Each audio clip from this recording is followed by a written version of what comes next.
Aujourd'hui, tout le monde veut devenir entrepreneur. Mais pourquoi? Parce qu'ils pensent que devenir riche va leur permettre de résoudre tous leurs problèmes.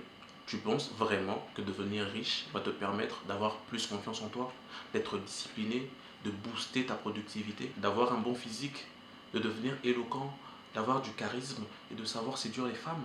Si c'est ça que tu penses, j'ai une mauvaise nouvelle pour toi. L'argent ne change pas un homme.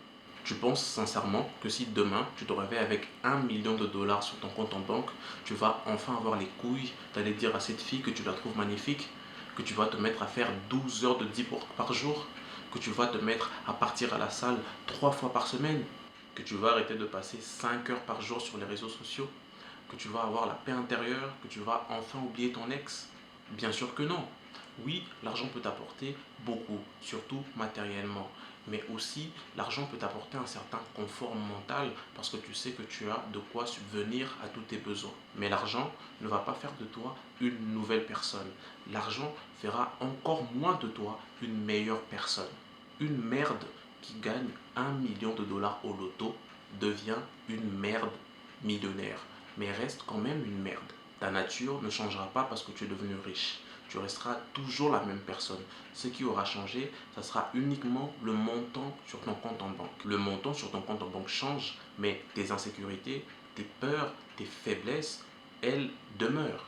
Vouloir plus d'argent, c'est une bonne chose. Mais avant, tu dois d'abord chercher à devenir une bien meilleure personne. Tu dois chercher à devenir la meilleure version de toi-même. C'est bien de lire des livres comme Réfléchissez et devenez riche ou Père riche, Père pauvre dans le but d'atteindre la liberté financière. Je les ai lus aussi, mais il faut aussi lire des livres comme Aphorismes sur la sagesse dans la vie d'Arthur Schopenhauer, Comment se faire des amis de Dale Carnegie ou encore L'art de la séduction de Robert Greene. Parce que ce que nous voulons en réalité, ce n'est pas seulement plus d'argent, c'est plus de connaissances, plus de pouvoir, plus de maîtrise de soi, plus de charisme, plus de confiance, sans oublier l'éloquence et le caractère. Et toutes ces choses, l'argent à elle seule ne les donne pas.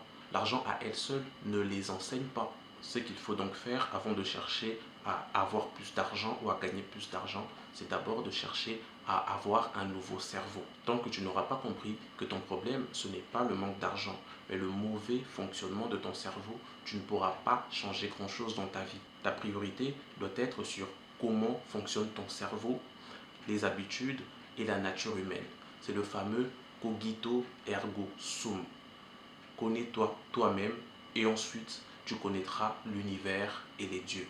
Au début, quand tu n'as pas d'argent, il faut lire plus de livres sur le cerveau que sur l'argent. Réalise ceci, si tu n'as pas d'argent, c'est parce que ton cerveau est défectueux. C'est ton cerveau le problème.